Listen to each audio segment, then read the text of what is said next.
每一次看到 FERDINAND BERTHOUD 的作品，心中都会更加确定，这就是圣杯级别的独立制表品牌。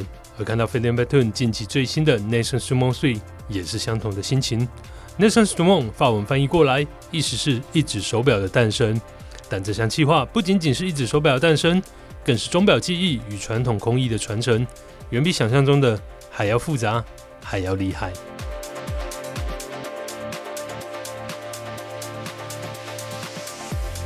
Naissance d'une Montre 3 is a very special project.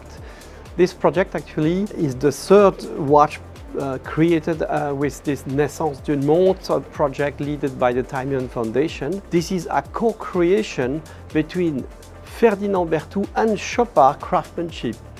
More than 75 people from the two maisons have been involved to produce a Ferdinand Berthoud timekeeper amounting over 11,000 hours work, 75 craftsmen from the manufacturer using exclusively manual tools, traditional tools, antiques machines from the 1950s and 60s to create this amazing timekeeper.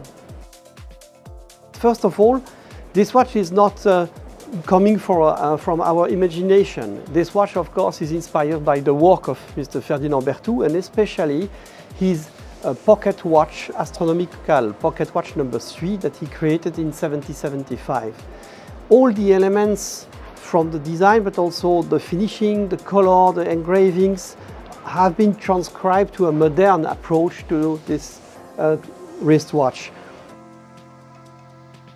All the architecture of the movement, and especially the fusee and chain device that has been reinterpreted, and the integral balance, that means the regulating organ. It's for the first time in a Ferdinand Berthoud timekeeper, all the movements elements are visible from the dial side. Inside, for the first time in a wristwatch, we integrate what we call an integral balance. An integral balance, in other words, is a Guillaume style split bimetallic balance wheel made of invar and brass alloy. This was never achieved in a wristwatch. It was a typical balance wheel used for marine chronometers, and the technique to craft this bimetallic balance have been totally lost. There is no literature, no technical information, so the engineer had to start from zero, from scratch, and study the alloy of the original, but then how to produce a disc with these two alloys that is perfectly homogeneous and that can be used to cut the shape of the balance. This operation only took many years of work. You see, I take some pictures of the status of the development. When we initiated the study, that was the first result, melting the brass and the invar alloy together, and it was a disaster. That was the first year. They say, ooh la la, probably not possible.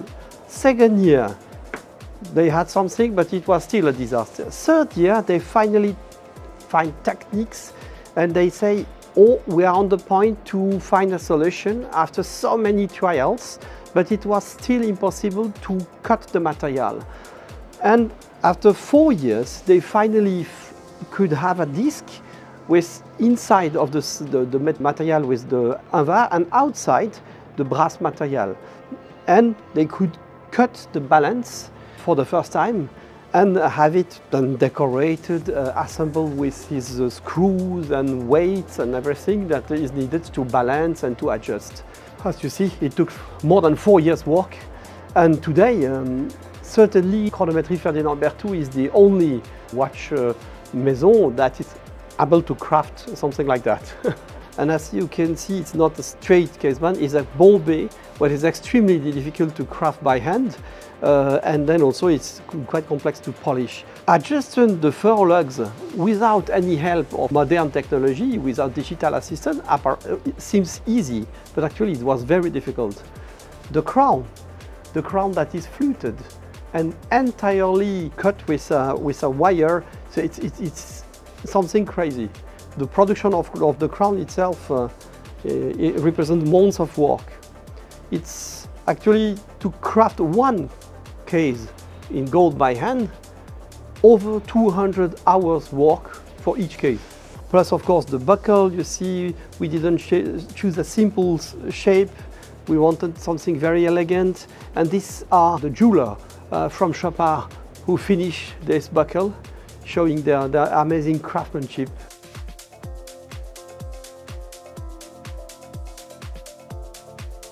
This project, initiated with the Time Foundation, has the main goal of this project is not only to produce a watch, but is to collect the document. I would say write down all the information about the technique used to produce every part of the watch. And then, of course, to transmit the information and train the watchmakers and the mechanics. These guys that have received this training will have to train one of the colleagues to produce the next watch. So it's not one craftsman that will make the 10 watches, but each watch has to be made by one of the other members of the team that has to learn all the techniques and to be able to craft the watch. Because this is really a matter of transmission of know-how, preservation of the know-how. That is a major concern today because most of these antique techniques have been lost. And it's so important to maintain and preserve and transmit the know-how. Transmitting the know-how is part of Ferdinand Berthoud DNA because himself as a master published all the articles in books to the public to explain how he was making his marine chronometers to allow the next generation of watchmakers to keep on his work and improve it. And this is exactly the same philosophy. Share the knowledge, all the craftsmanship that we have in the watch industry to be maintained alive.